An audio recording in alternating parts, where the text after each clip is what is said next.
shit. That's what I'm talking about. Wait. Okay, now, from the beginning.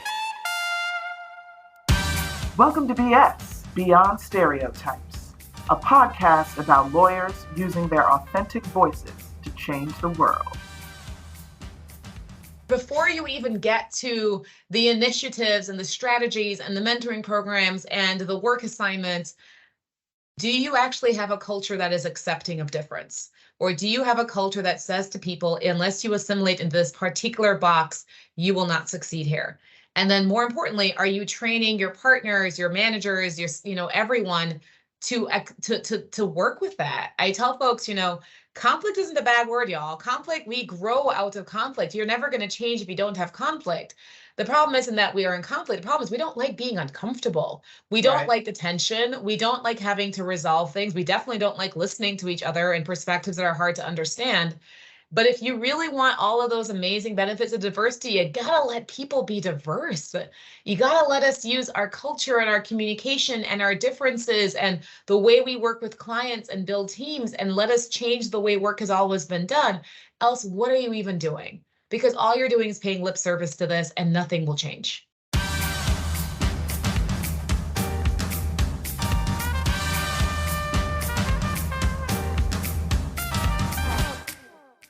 Welcome to BS, Beyond Stereotypes. I'm your host, Merle Vaughn. Here to BS with me today is my friend, Michelle Silverthorn, whose story I find fascinating and who will no doubt inspire all of you to embrace your authenticity. Hey, Michelle, how you doing? Hey, Merle, I am doing wonderfully. How are you doing? Good. Thanks for joining us.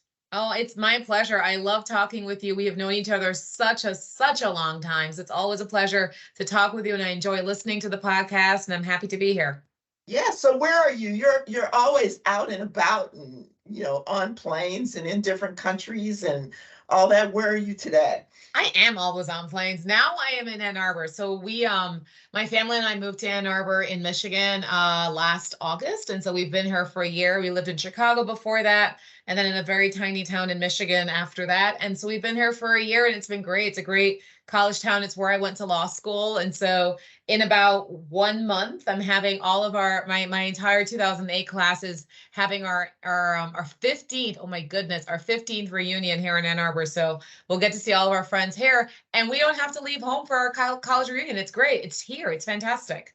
That's amazing. Well, I've seen on Facebook, I've seen that property, and I'm waiting for my invitation. You can come. You gotta leave California. You gotta come out to the Midwest and come enjoy our 6 months of beautiful weather that we have. Okay, I'll take you up on it. So just to let our listeners know, I'm just gonna kind of give them a brief idea of your background. Michelle attended Princeton University undergrad, as she just alluded to, received her JD from Michigan Law School, worked for a couple of very well-known large firms for about 4 years, it looks like, and then moved to the Illinois Supreme Court Commission on Professionalism. And you were there for about 6.5 years before founding Inclusion Nation, a name which I absolutely love, in 2018.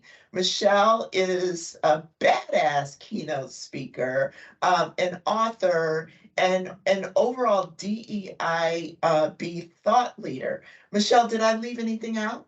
No, I think you got everything. Yeah, we're celebrating our 5-year anniversary with Inclusion Nation. It has been more than my wildest dreams. I'm so happy to be here. Great. So why don't you give us an idea? I always like to start by having the guests give us an idea of your background. I mean, you can start, say, I was born wherever, I would love to hear your background. I think I have some idea, but, our listeners may not, what your story is, how your journey has been, who's been your influence along the way, and just give people an idea of who Michelle is. Oh man, I'd love to talk about that. So I grew up in the Caribbean. So I give about, 100 or so speeches a year, right? Maybe 100. I think we did 110 last year. Wow. Mostly, I would say about 70% virtual, 30% in person. And so anyone who's out there who has listened to my speeches knows my story because I talk about myself a lot in my programs. Okay. But I grew up in the Caribbean and I lived in Jamaica and Trinidad. And then I went to Princeton University when I was 17. And then after Princeton, like I said before, I went to Michigan Law, and that's where I met my husband. We met on the very first day of law school. Wow. So yeah, it was love at first contracts class. And whenever I talk to law students, I do law school orientations every year. So we do anti-bias trainings with law students. I almost like look to your left, look to your right. You never know who you might see. Right. And so, and then I did that, and then I went into the big law life. I worked at two wonderful law firms, Latham and Watkins and Ship Harden. And I realized I wanted to do more than I wanted to teach. I wanted to work on trainings, work on speeches. One of the things I talk about when I speak to usually junior attorneys, I have a program called Own Your Value, and how you can own your value as an associate. And I tell them, whatever path that you started on may not be the path that you ended, but what you're trying to do as you go on this path is develop your expertise. And so for me, that was in public speaking, that was in trainings, that was in conversations. And so when I went to the Supreme Court, they were looking for someone to deliver those types of trainings. And that's what I did, a lot of trainings on ethics and professionalism. Now, parallel to that, I am a Black woman living in the United States, and I working in, I went to predominantly white institutions when I was in law school and in college. I worked in predominantly white law firms. And a lot of us have had similar experiences, right? Yeah. Where we go through these law firms, as, as supportive as they can be, but we experience that isolation, that feeling that we are the onlys, that we don't have access to the same mentors, the same sponsors, that informal feedback. All of that. Yeah. So, and that was also what I wanted to teach. The Supreme Court had a requirement, they still do, that Illinois lawyers have to get a diversity credit when they take their CLEs. And that was really the beginning of my journey. I had my stories, I had my experience, but I spent a lot of time studying and reading and attending programs. I met with so many people, Vernee Myers, Ritu Bhasin. They're really great friends of the work and the work that law firms do. So many good, Joelle Emerson, so many good quality, incredible consultants who really commit to this work of change. And I saw what they were doing, and I decided, I could do that as well. And I wanted to do that as well. And then specifically what happened was in 2018, I wrote an op-ed that was published in the Chicago Tribune that was about my children.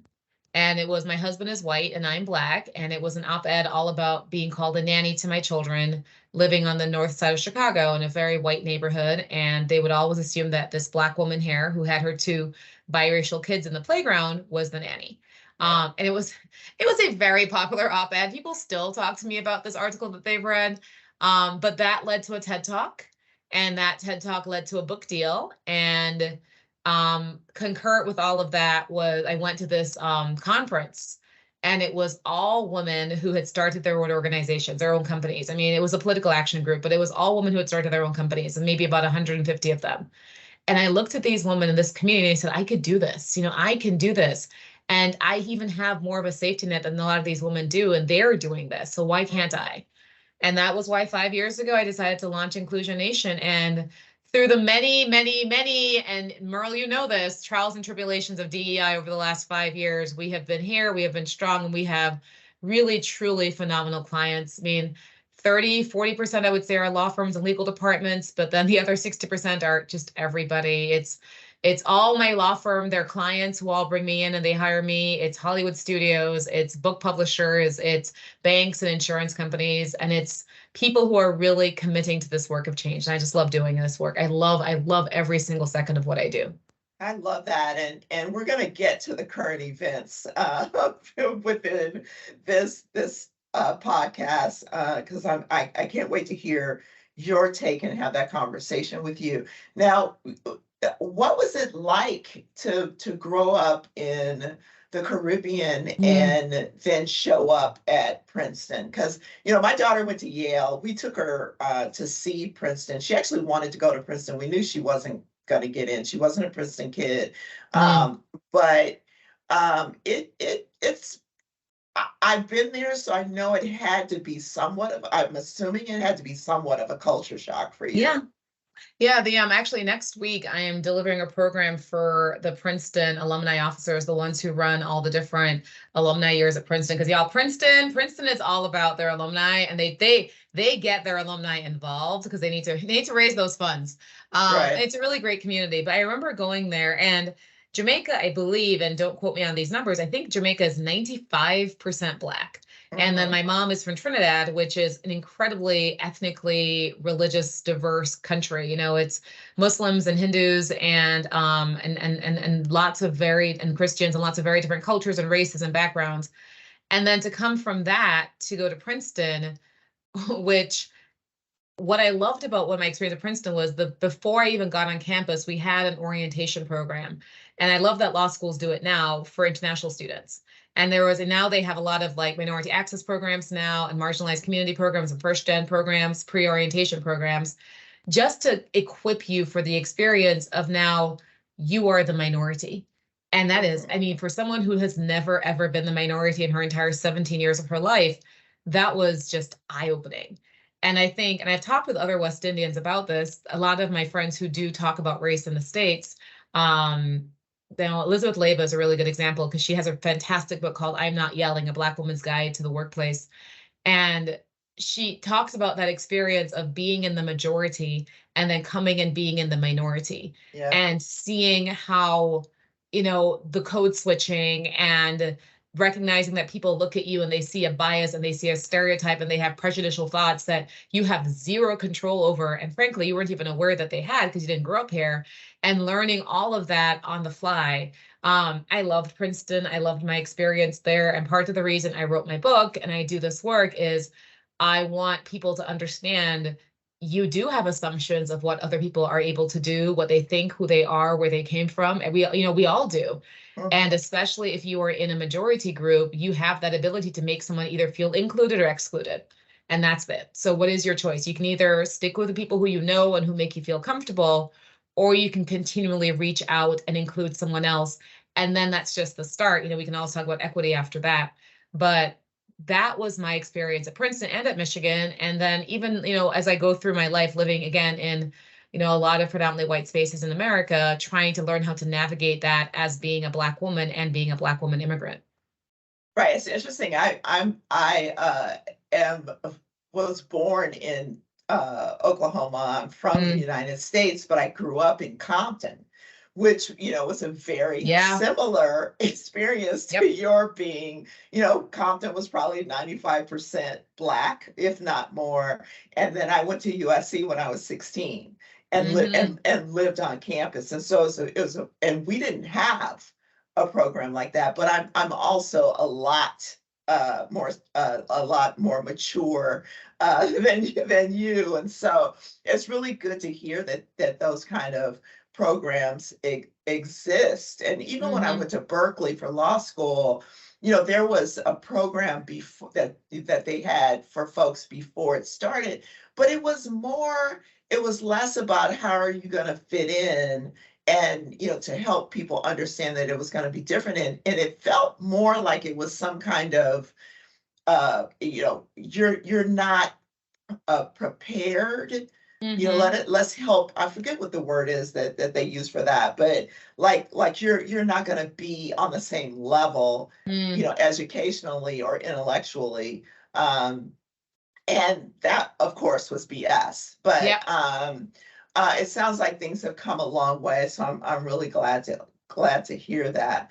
To circle back to what you just said, one of the things that I think schools are getting better at, and they can be doing much better at, is training their professors and faculty and staff to understand the way that you teach is ingrained in how you grew up, and it's ingrained in there are racial biases that exist all throughout academia.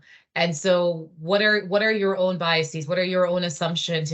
When you teach these courses, especially in law school and con law and crim law, what do you think of as important? Like, you don't think that we should think about the circumstances of the party that's before the Supreme Court. But if that party is from my identity group and I've had similar experiences to that party, of course I'm going to think about it. But if you've never had that, then that might not be something that's ever crossed your mind. And so having the people who are leaders and faculty and even in law firms, recognizing that can help. And you also reminded me of, I remember when the first time I met someone in HBCU, like not like first time ever, but like professionally speaking, when I was, working after college. And one of the things they told me was that HBCUs do a very good job of preparing people to work in a predominantly white workplace, because they explain to you, how the challenges and the experiences and how to strategically prepare yourself to face those microaggressions, to face those biases. So for any students who are listening to this, anyone contemplating where they want to go to college, I really want you to think about that too. Yeah. And think about where you feel like you are going to be best equipped to really take on this world, whether it's a strong alumni network, a lot of Ivies and a lot of HBCUs have them. So think about what it is that you are looking for as you go out into the world. Yes, absolutely. So what about your parents? I mean, how did they feel about you leaving and going, to the States and going to Princeton? And, did they have any trepidation? How did they manage that? My parents, not at all. My parents, so my mother is Trinidadian, my dad's Jamaican. So my dad was actually first. I mean, he left Jamaica to go to Trinidad for engineering school, and they're both engineers. They've been working since I was 22. Plus, my sister had gone 3 years earlier to go to Vassar, so she was at Vassar. We've had a long history of our family going overseas to go to college. Okay. So that wasn't their concern. My mother was actually living in Botswana. She had left for there when I was 16, because she could make money to send my sister and me to Vassar and Princeton. Okay. So we had that international bend. They dropped me off the first time. They thought, they're like, okay, you got this. I was like, okay, I got this, and then I got this, and we went off and found my community and found my people. And I think that is, that's the other advice I give to students. Find your, who are the people who are going to support you? Because these friends that you make in these 4 years, you're going to see them again at your 50th reunion, because they will be, your ride or die for the rest of your lives. Right. And so when you went to after you graduated law school and you started practicing, what did you think you wanted to specialize in, or did you have any idea? My other lessons of life. When I started practicing, I remember I specifically went to law school to do international law. And what you very quickly realize, and then when you have $100,000+ in debt, is that you should try, you may want to go into something that helps you pay off the debt. But also, I really liked law firm life. I liked the rush of it. I liked the busyness of it. I liked the engagement of it. When I was a summer associate, and I'm going to circle back to 2008, which was not so great, but when I was a summer and I summered first year and second year, I really enjoyed that entire experience, and I got to work on some really interesting clients, some nonprofit work, pro bono work. I thought it was fascinating. And, I have so many friends who are still, they're now partners. I'm married to a general counsel. And so I still see that. I miss it. I miss the practicing of law. I miss that rush. I miss the intellectual engagement. I miss that community. I miss the little tiny things that you can spot in pleadings. I love all of that. But so I started, and I wanted to do international work. And then I started in law firms in 2008. And actually, my very first day was September 29th, I believe it was 2008, when the Dow Jones dropped, was it 600 points that day? Wow. And there was no work. My only concern back in those days was, are you going to get laid off? Because that was, right. I feel like y'all think hard now is hard. Let me tell you what 2008 was like. It was not good. And so you just find the work that's there. And so eventually, I had litigation work. I did some litigation at when I was at Latham, but it was really when I went to Schiff Hardin. And that was really where I found what I loved, which was IP work. I loved doing IP work. And this is something that means a great deal to me.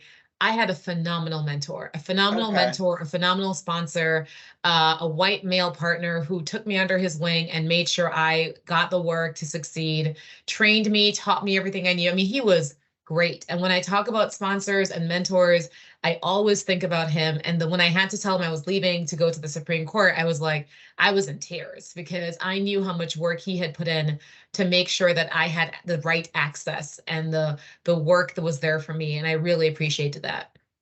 So did you feel, because, our trajectory is kind of the same. I stayed at Cooley for about 4 years or so, and then I left. And part of it, I feel like there is a, I don't, now this is a stereotype, okay? You're so personable and you're so outgoing and you're so interesting. Did that affect your, how you felt about how you fit in a law firm? Because it certainly did for me. Wait, so tell me more what you're thinking, how you felt about that. I felt like I was different, not only because I was the only Black person, but just because the way I approach things and the way I got, dealt with people and how outgoing I was and how like authentic I was, what didn't really seem to fit the prototype of Right. what a successful law firm associate was. Yeah. I finally, after 2 years of getting that book deal, I finally got around to finishing the book. And the very first story I write in there is the story about my experiences starting out my law firm. And I'm the kind of person who wants to go into an elevator and say hi to everybody and talk to people and engage with them and have a conversation. And it can be isolating because, especially because it was also 2008, so everyone was like in crisis mode. But there would be these partners who would just walk past my office all the time and they would never say hello. They wouldn't greet me. They didn't even know my name. And it would feel so isolating. And, Right. If I didn't have that we had a really great community of first years who were together and, until we were not. But that, and I talk about this a lot in my book, because so much of success in law firms is who you know and who talks to you and who gives you work and who takes you under their wing and whose work do you inherit, right? And if you don't, and from the beginning, your personality is not seen as, okay, this person's a lot, or, Right.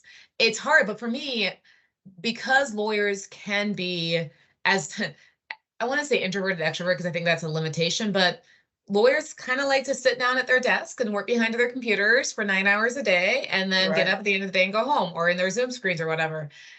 And I was a more social person, right? I wanted to that experience of talking and chatting and having teams and such. And I didn't have that necessarily at the law firms I was at. And so that was interesting. And I tell people a lot, when you think about where you want to work, when I do my authenticity and belonging programs, I have people write their retirement speeches. And whenever they write their retirement speeches, they don't really talk about the work or their accomplishments or their projects. What they always talk about, Merle, every time is, I loved being here. I loved the work that I did. I loved the people I worked with. I love this community I made. And it's that I want folks to think about, where, go where you are loved and you will do your best work. And that is what, I always want to go back to. So I think I could have succeeded at law firms fine, but I don't think I would have loved being there long term, because it wasn't my space. And I think it is the space for a lot of people. Yeah. And I think part of the challenge with DEI is that it is a space for a lot of people who aren't given that access and those resources to succeed. So you have a lot of incredibly talented people, right? Men, women, non-binary folks who are not able to stay because there are so many barriers that exist out there, and they could stay. And then going back to what you said, I think part of the challenges with law firms, especially more than 5 years ago, before they got more data driven like they are now, is they would look for people like us, bubbly, outgoing, friendly people, right? But like they didn't know what to do with you. Hustle, it's like, right? It's different. Right. Well, why do you want me if I'm so different and you don't know what to do with me? You need people who want to sit behind a computer screen for 9 hours a day and are able to finish this and don't need to have conversation breaks and look at what your star performers, the people who are not the rainmakers who have been there for 25 years and can do whatever the heck they want right now, the people who started and stayed and succeeded, what did they have and what makes them stay, and find that and recruit for that, and you will find success. Right, exactly. That was, so I did read that correctly.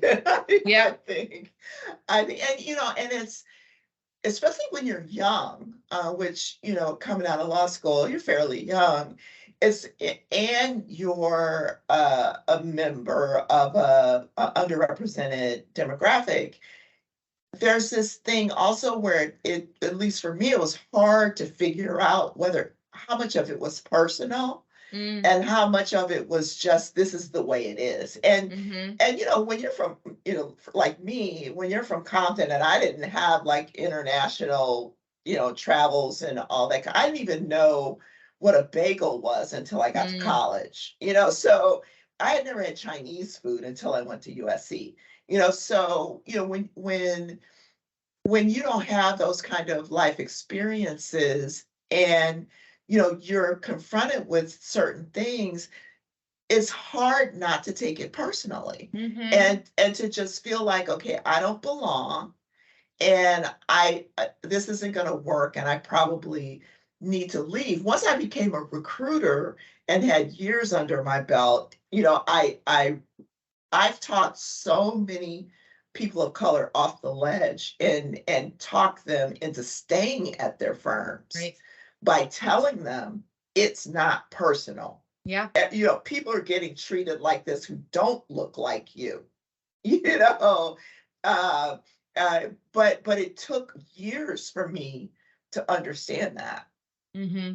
And I think of my favorite clients, and I have favorites. I'm not going to mention who they are, but I do have favorite clients, and the firms that have managing partners who are able to understand that. And I'm thinking of one firm in particular, and he knows who he is, the managing partner, but who are able to just think through, what does it mean for someone to feel like they don't belong here, right? What does it mean? Because I love this place, right? I am, I went to this law school, and I have this background, and the partners in this firm all live in the same suburban New York community like I live in, and our kids go to similar schools, and when we go to retreats, we do the things I love to do. Am I able to then recognize that there are people for whom this is not true? And if I am able to recognize that, what can I do about that? Right. Because before you even get to the initiatives and the strategies and the mentoring programs and the work assignments, do you actually have a culture that is accepting of difference? Or do you have a culture that says to people, unless you assimilate into this particular box, you will not succeed here? And then more importantly, are you training your partners, your managers, everyone to work with that? I tell folks, conflict isn't a bad word, y'all. Conflict, we grow out of conflict. You're never going to change if you don't have conflict. The problem isn't that we are in conflict. The problem is we don't like being uncomfortable. We don't Right. like the tension. We don't like having to resolve things. We definitely don't like listening to each other in perspectives that are hard to understand. But if you really want all of those amazing benefits of diversity, you gotta let people be diverse. You gotta let us use our culture and our communication and our differences and the way we work with clients and build teams, and let us change the way work has always been done. Else, what are you even doing? Because all you're doing is paying lip service to this, and nothing will change. Exactly. And I think, that comes down to, especially these days, and we kind of had a conversation around this in my firm recently about certain things. You know, is this issue cultural, or is it generational, or Mm, is it both? yeah, And I think my response was it's both. right. And when you have institutions that have been around for several decades, and they've gone through different iterations of what life it looks like for different generations, and you have the folks who are in charge or who have been there the longest, who might not understand what the current thoughts are or the way things are currently done. Somebody in leadership needs to figure out how to help people not just get along, but Mm, do well together. I don't know if I'm saying that in a way mm-hmm. that resonates, but it reminds me kind of like of, especially, generationally, where your parents used to say, well, I used to walk backwards in the street in the snow, Oh, to get to uphill both school, ways, Merle. Yes. or bread cost 10 cents, or I could get $1 worth of gas. That's all great, and that was your experience, but that doesn't resonate anymore, and we all have to still coexist. How do you Mhm. how do you advise your clients to deal with that? So from my perspective, I do a lot of programs on generational diversity, like talking across generations. And I actually think that because the very first program I used to do back when I started the Supreme Court many, many, many years ago, so it would have been 11 years ago, was about how to understand millennials. But now 11 years later, the program is how can millennials understand Gen Z, because that's who's coming into these workplaces now. Right. I want people to understand two things when I do about generational programs. One, it is a lot about perspective shifting and perspective taking and understanding what were the values, and generations encompass millions of people, right? But what were the circumstances, what were the values, what were the challenges that we know each generation faced during their 20-year period that are different from now? For millennials who were born on technology, who don't understand why I need to come into an office every single day to build a culture because I have a perfectly great Facebook and Instagram and TikTok community at home, and I don't need to see them in person all the time. So why are you making me come in person? That is baffling. For baby boomers whose kids are out of the house, who experience a lot of the benefits of in-person engagement, that is something that might be difficult to understand for some, but for others are like, yes, this is great. I can travel more. I can experience things more. I don't need to live near the urban center where my office is. And then you have the generation in the middle, Gen X, who is so often overlooked, Merle, as you know, and the opportunity to say, I've seen both sides of it, right? And now a lot of those Gen Xers have those Gen Z children and are able to see, hey, you know what?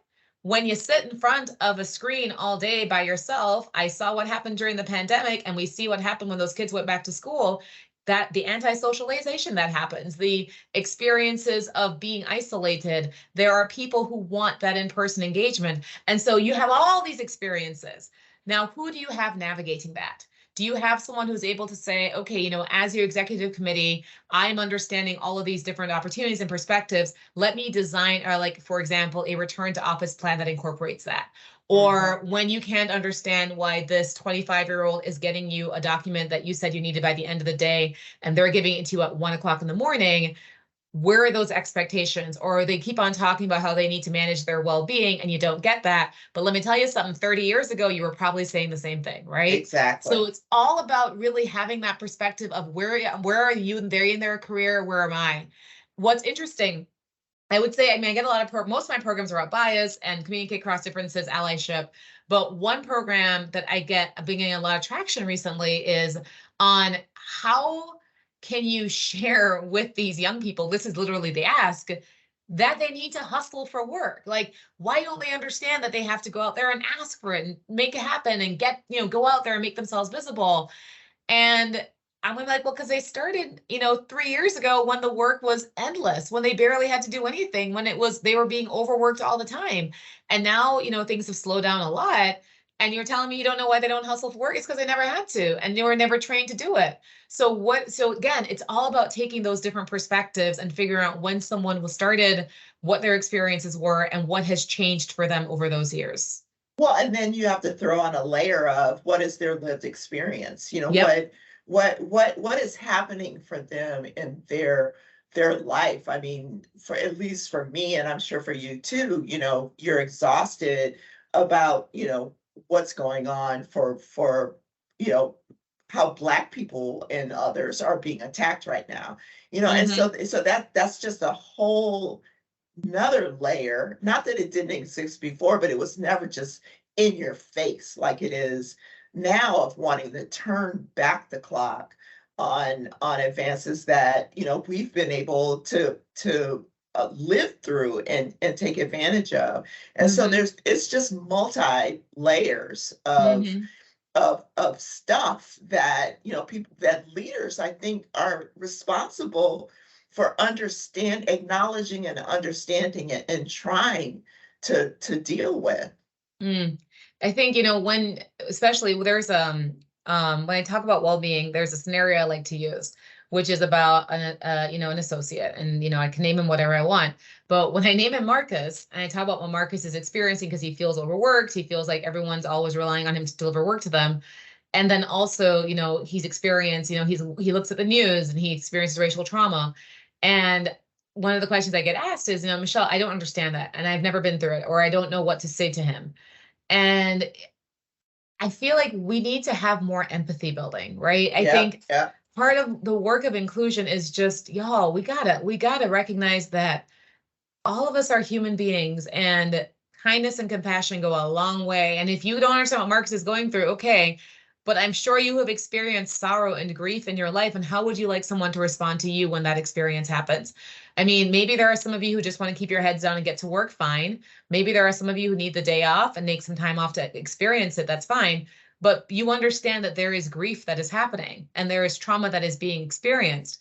And so you, as a fellow human being, can reach out to that person and just say, what do you need from me? Here are some options for you that you can take, right? Here are things I would like to offer, or I could share with you, or here are some ideas from me, instead of waiting for them to tell you what, you need to do.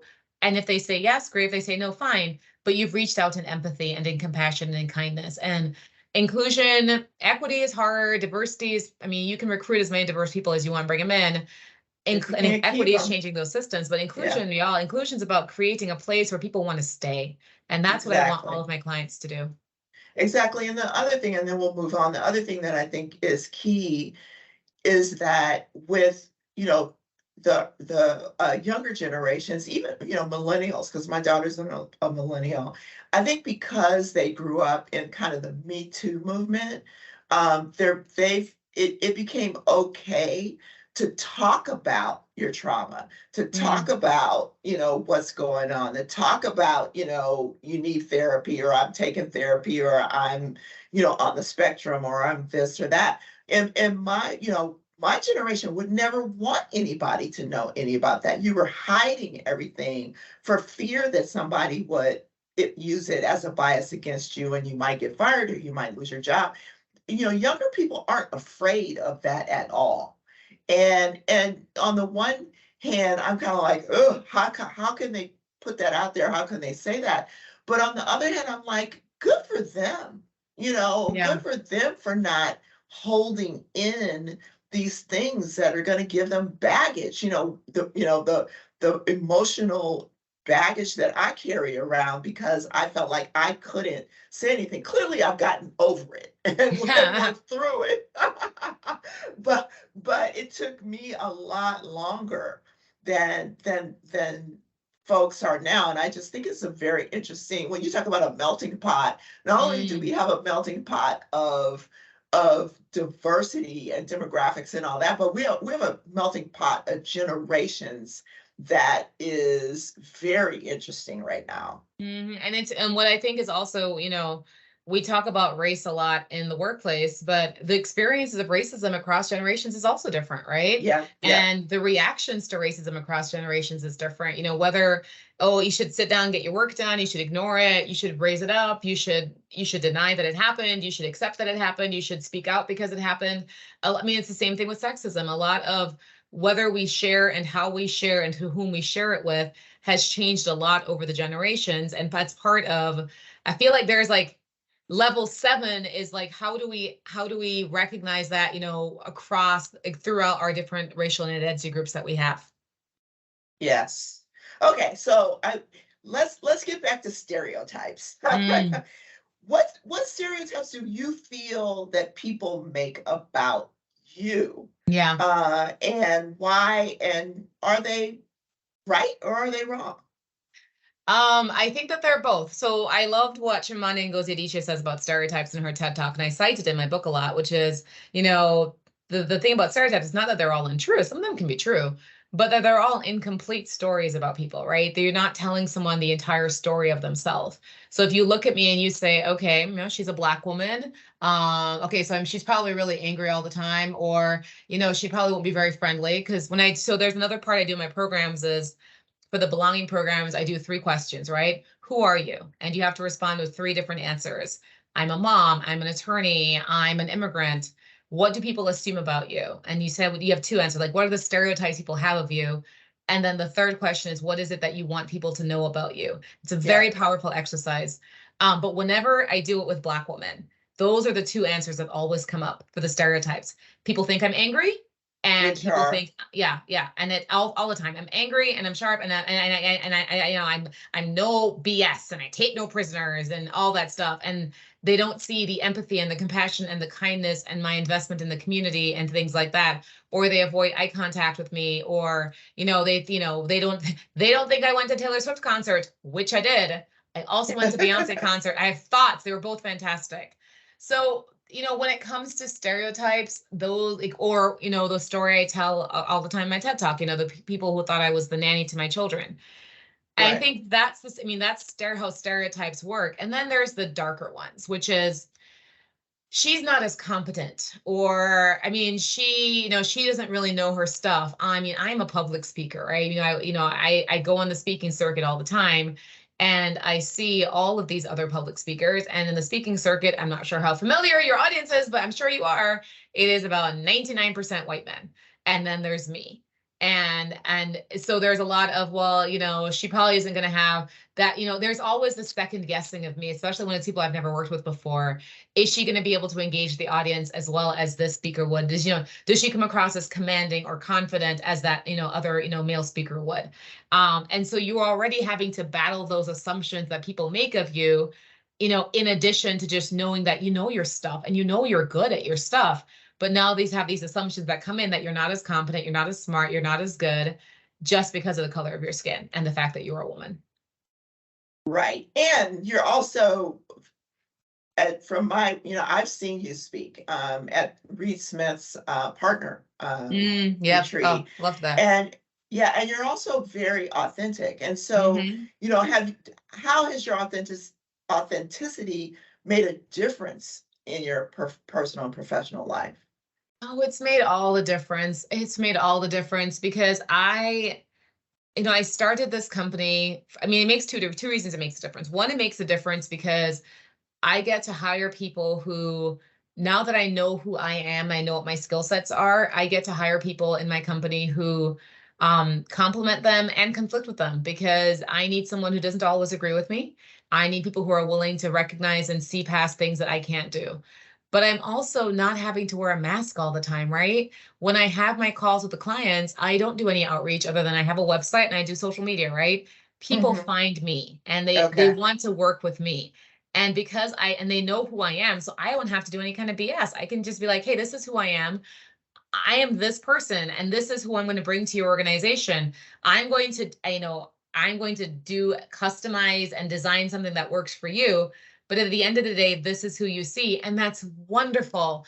It's so freeing to to just be yourself and to say, if this doesn't work for us, that's fine. I wish it did, but if you want to find someone different, that's absolutely fine. We didn't work out, and it works. I think it's better for the both of us because we probably wouldn't have worked out really well together. That almost never happens. It's it's usually a budget thing, Merle, as you know. Right.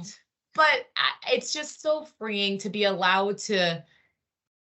I wouldn't say I'm not always able to say what I do. And, Ritu has a thing where she calls, your authentic self, your performing self, and your mask self. And, it's not always I can be everything I want to be all the time or say exactly what I want, but I get to negotiate with myself and say, my values are this. I believe in the power of empathy and community and compassion and kindness. Is this client who wants to work with me, are they aspiring toward that? And if they are, fantastic. And I think we'll connect really well together.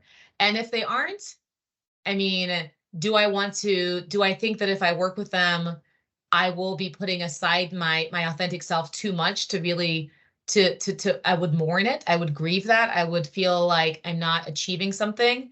I negotiate with myself all the time. So to anyone listening, yes, it's wonderful, and being authentic is an amazing thing. It doesn't necessarily have to be your thing every single second of the day. But the question is, when you negotiate what self you're putting out there into the world, how much are you compromising? How much are you giving up? Are you able to go back home or turn off your Zoom screen and say, at the end of the day, I am proud of what I did and I am happy with who I am. And that is what I want for everybody.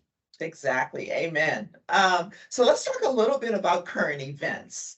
There's a lot going on. I'm sure you've been contacted. I've been contacted for quotes on, the Supreme Court decision and anti-affirmative decision, and then this most recent Blum lawsuit about the law firm Yeah. DEI stuff. What's your take on it? I know, what are you thinking, and where do you see it going? I am so incredibly sad about it. That is, I mean, I mean, there's anger and there's disappointment, but really it is just sadness and sorrow. We have achieved so much. And if anyone looks at the data from law firms and the legal profession, they will see how much further we have to go. And you're telling us that we can't use anything to get there, really, is what we're being told, right?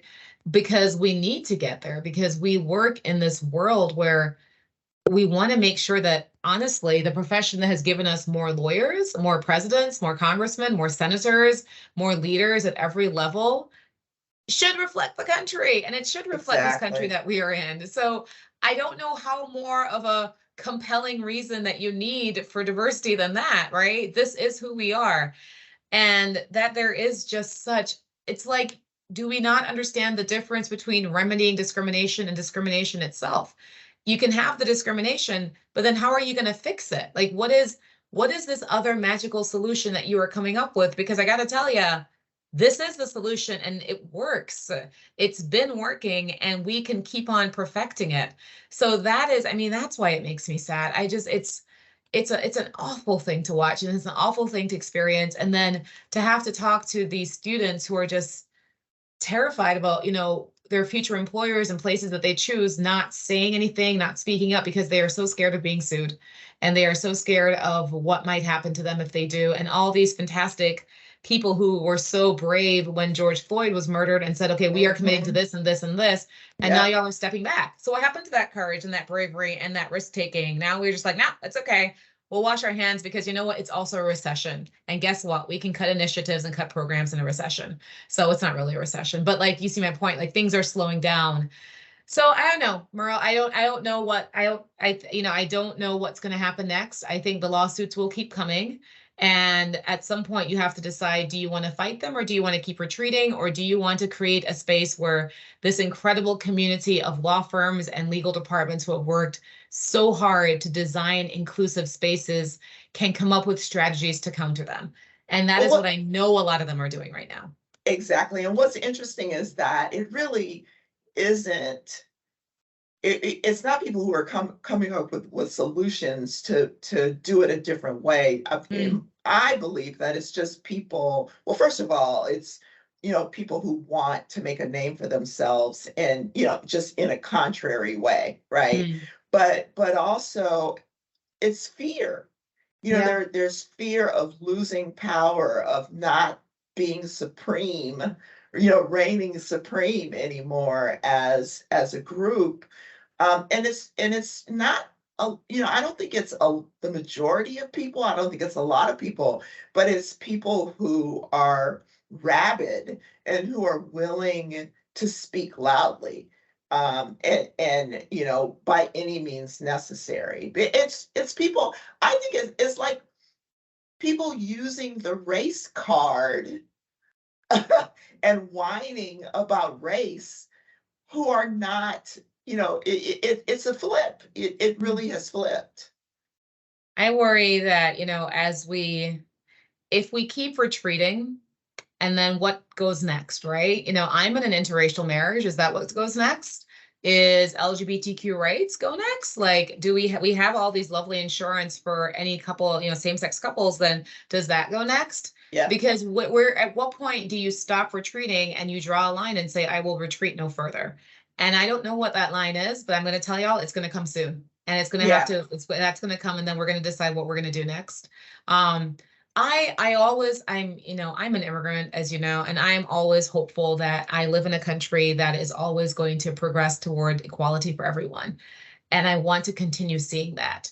And I also know that when any kind of progression happens to equality for everyone, we have this massive, huge, enormous backlash, because we have 400 years of inequality to deal with.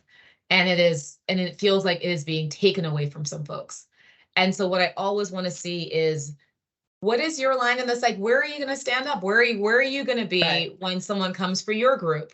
Are you going to Yeah. wait until someone comes for your group to say and do something, or are you going to do and say something now? And that is my question for a lot of the folks who, and like, I get it. I get the position that a lot of my law firm clients, a lot of my legal department clients are in right now. It is a hard position to be in, but we are lawyers. And if we can't figure this out, no one is going to. Exactly. And I hold out hope that there are enough smart, dedicated people out there who just will figure it out. But, it's up to us, we can't do it ourselves, but we can't stop. So I appreciate you and everything that you do. We are almost out of time. What? We are Yes, almost out of time. we're almost out of time. And so I wanted to ask you, do you have, any like stories or words of encouragement or advice that you'd like to leave us with? I feel like we could do a part 2 to this conversation. Maybe we should do that next year. But give some advice to folks about anything that you feel strongly about right now in what you do. What I love about your podcast, Merle, is that you really talk about who are authentic people? What are your authentic truths? And especially now, my friends out there who are doing the work of diversity, equity, and inclusion. And I ask people, one of the things I like to ask folks in a lot of my programs, especially to students going back to school at the beginning of the year, is when you think of the times in your life that you have been the happiest and the proudest and the most satisfied in the work that you do or at the school that you are, what values come to mind? And I think as we continue in this and we see a lot of the cutbacks happening and the resource reallocation happening, I want you to go back to the values that make you do this work. Why are you here? Why do you commit to this? Why does this matter to you? And hold on to that, because times are hard. They're going to get a little bit harder, and then it's going to change again, and then it's going to change again. But your values do not change, and you hold on to them throughout everything. And that is my advice and my hope for everyone listening. Well, thank you so much, Michelle. Again, this went way too quick. We'll have to do it again. But I really, really want to say thank you for everything that you do. Tell people how they can reach you. I know I get your newsletter. Just give people an idea about what you're doing. I love those newsletters. If you want to go to my website, michellesilverthorn.com, you can sign up for Monday Mornings with Michelle, and I will send out an email to you every Monday, just one email every Monday that, has some advice on allyship and, how to all this, like what is it that you can do to design better spaces of belonging and inclusion and equity for everyone, and to really remedy past discrimination and current discrimination. Advice on that. We send it out every Monday. Please do. And if you want to follow me on Instagram or LinkedIn or Facebook, I'm very active on all those platforms. And my handle is In With Michelle, or just search for Michelle Silverthorn and you can find me. I have lots of videos, lots of advice. We're building up a membership community that we're hoping to launch next year. So keep an eye out for that. But I love doing this work, and I love creating spaces where people know that they can belong here. So thank you for having me on. Absolutely. And thank you, Michelle, for being here to BS with me today. And thanks to everyone for listening. And until the next episode, remember that everybody is different, and different is good. Hit it! That's what I'm talking about. Wait! Okay, now, from the beginning. We hope you enjoyed the stories shared in today's episode of BS, Beyond Stereotypes. Join us next time when another authentic personality unleashes their uniqueness on the world.